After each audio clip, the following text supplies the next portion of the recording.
As COO of the A Players Club, the way that I work with the team when number one, we're in a business model in an environment, the online game, which is genuinely played on like a very, very short term lens. The way that I need to operate and our team needs to operate when we're playing in that environment, going contrary to the short term mindset and building a brand that we want to see around decades from now is yeah, it's very very different from the way most people operate. So I felt like it'd be really really insightful to give kind of like a bit of documentation on how I currently work with the team and the founder to build a brand in the online space that we want to see around in 10, 15, 20, 50 years. Again, I'm Colin Pettit, currently COO for the A Players Club with James Galligan. I basically build strategy with James and lead execution, communication, operations, and systems, as well as the team throughout the business as a whole. And these videos are really just for me to document the inputs, outputs, and calls made, zooming out from to just like a lengthened and like zoomed out lens within a business that is building for decades. Again, just to kind of show you guys and document the process of how that looks on a day to day, how we move with ferocious speed, even though we have a much longer vision than everybody else. These videos again are all for the aim of attracting talent opportunities network, but really just to document the entire process. Um, so my role as COO is really just to provide leverage to the rest of the team fundamentally. And in my eyes, there are four, but actually five, I'll get into that in a minute, forms of leverage that you can apply in any business. First, and these are how I leverage them, is content. 80% of James's time, because we are a brand led business, I make sure is directed towards content, given that content is the purest expression of brand and really just the easiest way that you can express brand. I'll get into how specifically I do this in a minute. Code is the next form of leverage. 80% of non-brand related work is delegated to like AI and code. Just because, again, if we're very brand led, we're scaling 10 times faster than everybody else or is in the industry.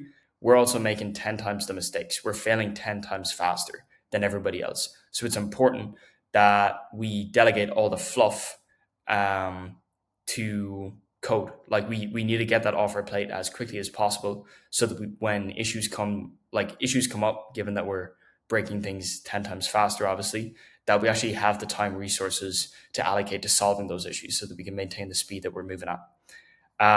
Competitive analysis, more so pattern matching, is done with AI.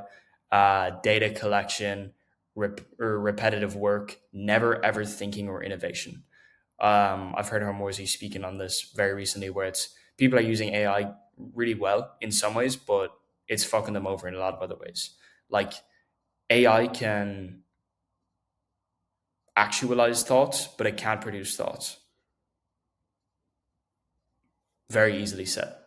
As an example of this, ads copy, obviously a very important part as it pertains to like brand perception, but it's pretty repetitive. So in a game where obviously creative, like what visual aspects are seen in what you call it in public branding, is somewhat more important and can like change a lot more often, given that we're always like shooting new content, is much more variable and takes a lot much more time to produce, and that there are tools out there that are very good at just mimicking copy. I quickly delegated after teaching a basically just Claude bot how to write copy for us. Now we don't write ads copy anymore. So when we're like always testing new angles, hooks, all this kind of shit on paid ads, the easiest things to replicate and get right, that have the least risk of going wrong with AI, are delegated to AI so that we can spend all our time focusing on the things that break the most and cause the most issues. Next form of leverage is capital, the global tour. We bought bigger swings. What do I mean by this? We went with a huge loss with the global tour, spending with like in the beginning let me say it, yeah, in the beginning we envisioned that we would make a huge loss on the tour, spending hundreds of thousands on something we didn't know if it would actualize into what we actually wanted it to do, with the belief that if we did that, then it would buy us the leverage of taking one step backward to take 10 steps forward in accomplishing the vision of, instead of building just a business, we want to build a brand, which it's done successfully. So we use capital to take bigger swings, essentially, pour into like the Rockefeller moves.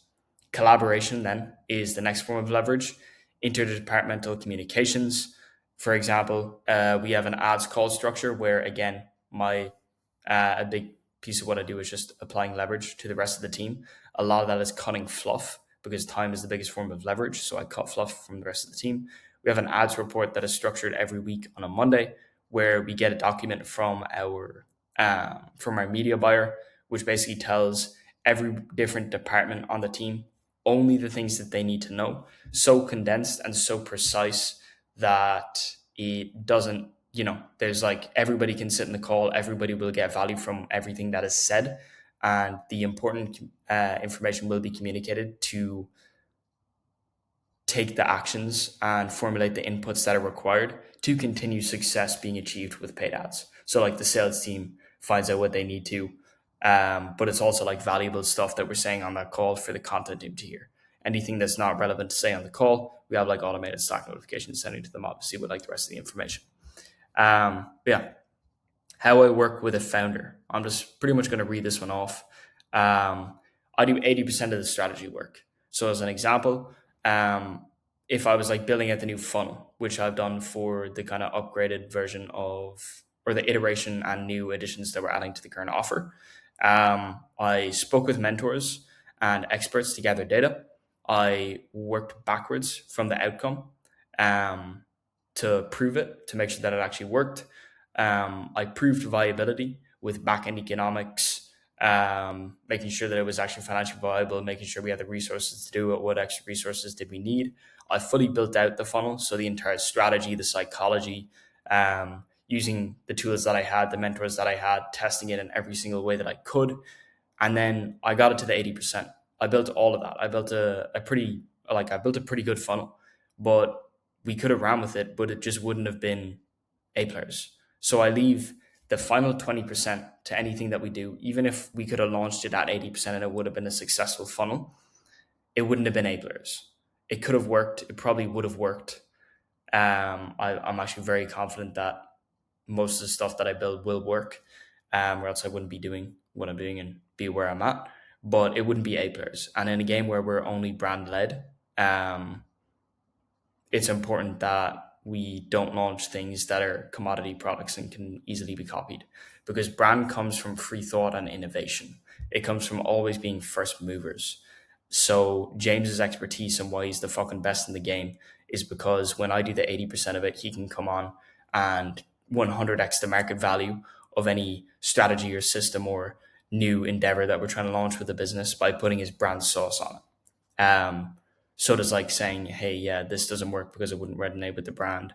This like probably will work, but I just don't really like it. It just doesn't really go with like how I want the brand perceived. And in the moment, it sucks as the operator, to be honest, but I know it's for the better. So we go with it. I leave the brand aspects to be determined. Brand comes from free thought and innovation. Operators protect founder time to allow for brand growth. An operator's main job in a position like mine is to do the 80%, get feedback, build it to how it fits the brand. If you're building a brand over a business, adjust it and make it work.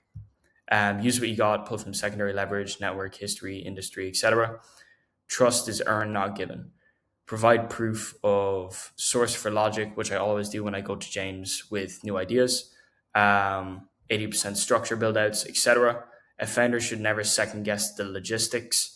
Waste of time, not their zone of genius. Logistics are my job, so I always make sure to provide proof of whatever I bring to him initially, so that it's just he can put the brand sauce on it and trust that when he gives the brand sauce, whatever is produced as a result, building upon the 80% of the strategy that I've built, that it will work.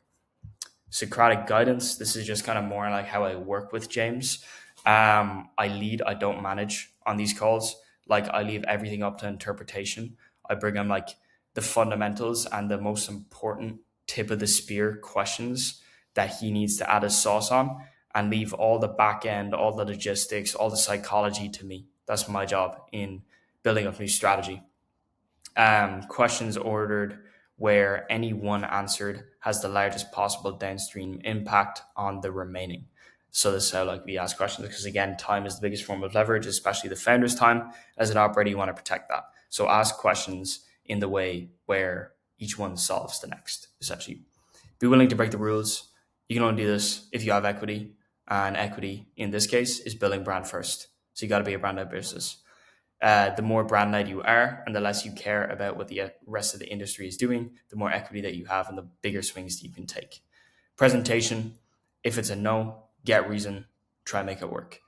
What I mean by this is like you want to present stuff in a way where it's actually visually appealing to somebody that's like very brand orientated, which James is. He loves creativity. So I always make sure to make a nice mirror board whenever I present ideas to him.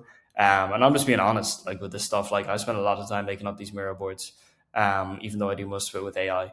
But it's like,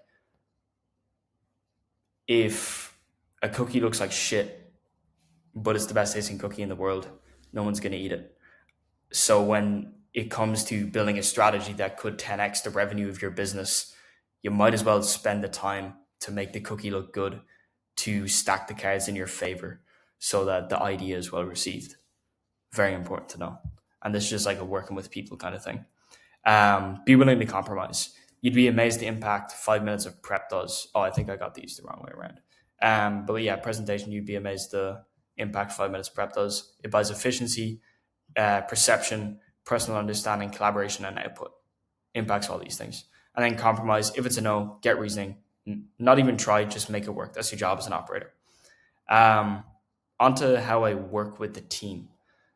This is going to be a really common theme, so I'll kind of just like gloss over it. These are some of the principles that we hold. Because again, I'll be getting into the logistics of it and for the videos. But we hold the principle of kind, not nice. Have the tough conversations. And before I get into the rest, I want to give an example of this, which has come up repetitively, is like over the past couple of months, there's been a couple of cases where I've tried boxing A players in.